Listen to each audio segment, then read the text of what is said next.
दोस्तों, वोट चोरी के आरोपों के बीच बिहार में एसआईआर के बाद फाइनल वोटर लिस्ट सामने आ गई है, लेकिन इसे लेकर भी सियासी बवाल थमने का नाम नहीं ले रहा। अब इसकी सीबीआई जांच कराने पर विपक्ष अड़ गया है।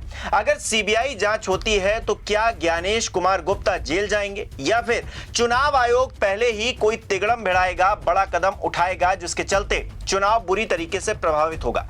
6% वोटर्स को गायब कर दिए जाने के बाद सियासी माहौल पहले से ज्यादा गर्म हो चला है। तो क्या हुआ है और क्या होने वाला है, इसको लेकर विस्तार में करेंगे बात। नमस्कार, मेरा नाम हिमांशु मिश्रा है, आप देख रहे हैं 4PM न्यूज नेटवर्क।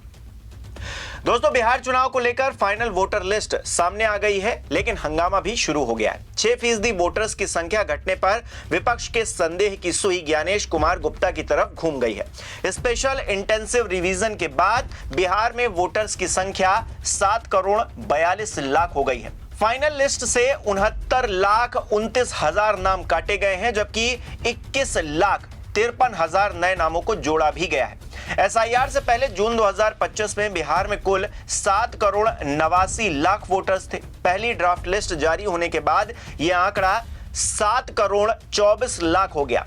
इसमें 65,63,000 लोगों के नाम काटे गए थे। पहले ड्राफ्ट लिस्ट से जो 65 लाख नाम कटे थे, उसमें 17 लाख नामों को लिस्ट में जोड़ा गया है। यानी कि लाखों वोटर्स के संवैधानिक अधिकार को एसआईआर के नाम पर चुनाव आयोग ने पहले ही छीन लिया था, जिन्हें बाद में जोड़ा गया। हालांकि अभी भी शुद्ध वोटर लिस्ट बन गई हो, ऐसा नहीं है।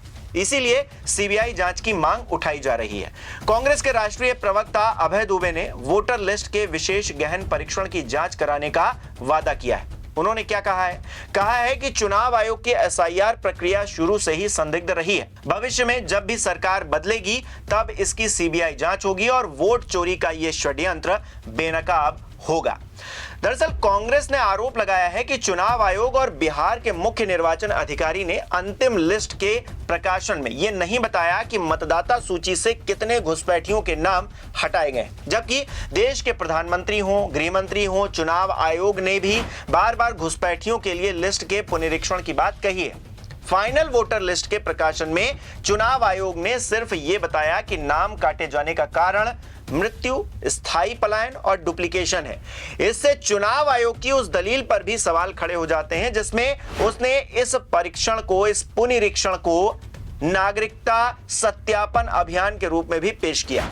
अभय दुबे का कहना है कि सुप्रीम कोर्ट में चुनाव आयोग ने तर्क दिया था कि वो नागरिकता का सबूत मांगने के अधिकार क्षेत्र में है और मतदाता पर ही इसका भार डालना उचित है, लेकिन अंतिम नतीजों से यह स्पष्ट हुआ है कि गैर नागरिकों या फिर विदेशियों की संख्या शून्य है, जिससे यह सवाल उठता है कि एसआईआर की कसौटी इतनी कठिन क्यों बनाई गई।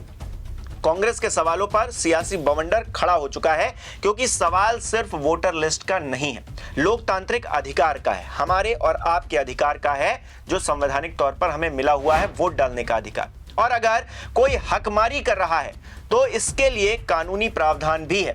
फिर ज्ञानेश कुमार गुप्ता हो या फिर मोदी जी हो, अमित शाह हो, कानून सबके लिए बराबर है। हालांकि कहावत है, जिसकी लाठी उसी की भैंस। तो फिलहाल कुर्सी पर बैठे लोग जो भैंस है उसे हाँक रहे हैं, पर हमेशा हाँकते रहेंगे ये संभव नहीं है।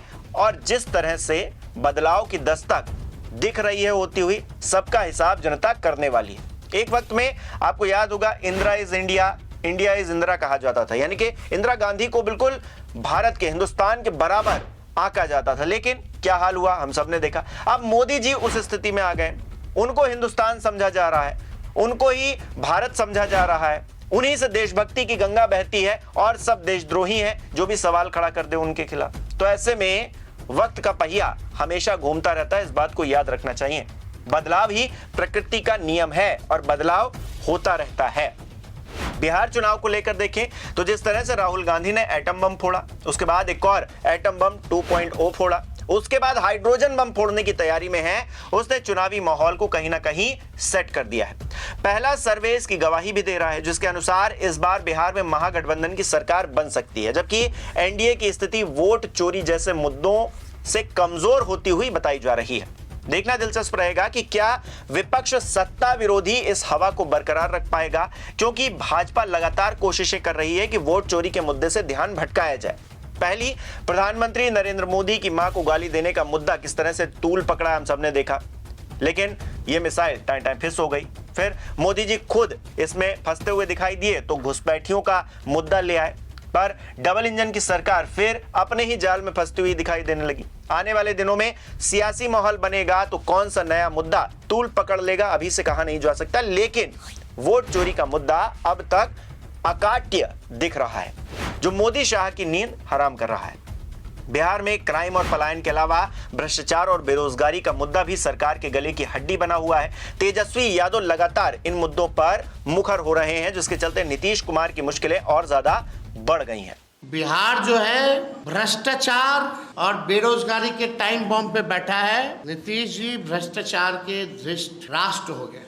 अगर आप 20 साल से मुख्यमंत्री जी और एनडीए सरकार का अगर आप देखें, 10,000 रुपया दिया जा रहा है चुनाव से पहले। अगर 20 साल से 10,000 का गुना भाग करें तो मतलब है कि एक साल में केवल 500 रुपए, जो इन्होंने 20 साल राज किया, मतलब हर महीने का सिर्फ 41 रुपया 66 पैसा, मतलब कि एक दिन का 1 रुपया 38 पैसा दिया है। 20 साल राज करने के बाद 1 रुपया दिया है, और ये इसी 1 रुपया से बिहार के बच्चों का वर्तमान और भविष्य खरीदना चाह रहे हैं। वर्ष 2020 में 7 निश्चय 2 में महिलाओं में उद्यमिता को बढ़ावा देने के लिए मुख्यमंत्री महिला उद्यमी योजना को स्वीकृति दी गई है। इसके तहत सभी वर्ग की महिलाओं को 5 लाख रुपए का अनुदान एवं 5 लाख रुपए तक का ब्याज मुक्त ऋण दिया जा रहा है। क्या हुआ इसका, हम जानना चाहते हैं माननीय मुख्यमंत्री जी से ही। वही है ना मुख्यमंत्री 20 साल से, तो तेजस्वी और बिहार की जनता किसी और से जवाब सुनेगी क्या? अगर नीतीश कुमार जी कैपेबल है मेरे सारे उत्तर को देने के लिए, तो मैं चुनौती दिया हूँ, आकर के इसका सारा जवाब दे। दूसरी तरफ देखा जाए तो प्रशांत किशोर डिप्टी सीएम से लेकर तमाम मंत्रियों की पोल खोल रहे हैं, प्रेस कॉन्फ्रेंस कर रहे हैं, जो अपने आप में सरकार के लिए नया सिरदर्द बने हुए हैं। पीके तो सबूत के साथ बात कर रहे हैं, ऐसे में उनके आरोपों को झुठलाया भी नहीं जा सकता। पीके के फुल फॉर्म में आते ही नीतीश समेत मोदी शाह चौतरफा घिरते हुए दिखाई दे रहे हैं, और जिस तरह से उन नारेबाजी कर रहे हैं, अपने आप में सियासत जो डगमगा रही है एनडीए की, वो दिखा रहा है। जब बहुत भ्रष्टाचार हुआ तो जयप्रकाश नारायण ने कहा सिंहासन खाली करो कि अब जनता आती है।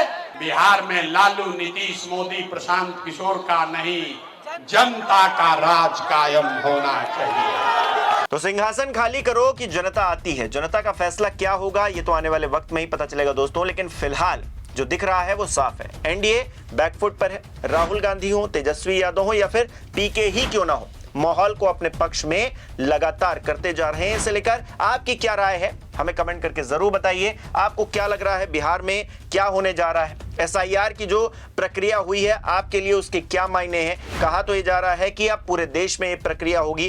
केरल में हमने देखा एसआईआर के खिलाफ ही प्रस्ताव को पास कर दिया गया। ऐसे में एसआईआर की ये जो प्रक्रिया है क्या आपके लिए निष्पक्ष है? और सीबीआई जांच की जो मांग उठाई जा रही है, कांग्रेस के एक प्रवक्ता कह रहे हैं अभय दुबे कि हम जब सरकार में आएंगे, जब हमारे पास में सत्ता होगी, जब हमारे पास पावर होगी, तो हम इसकी सीबीआई जांच करवाएंगे और दूध का दूध और पानी का पानी हो जाएगा। आप किस तरह से देख रहे हैं इस पूरे विषय को कमेंट करके बताइए। इस वीडियो को लाइक कीजिए, शेयर कीजिए और हमारे चैनल को सब्सक्राइब नहीं किया तो वो भी जरूर कीजिए।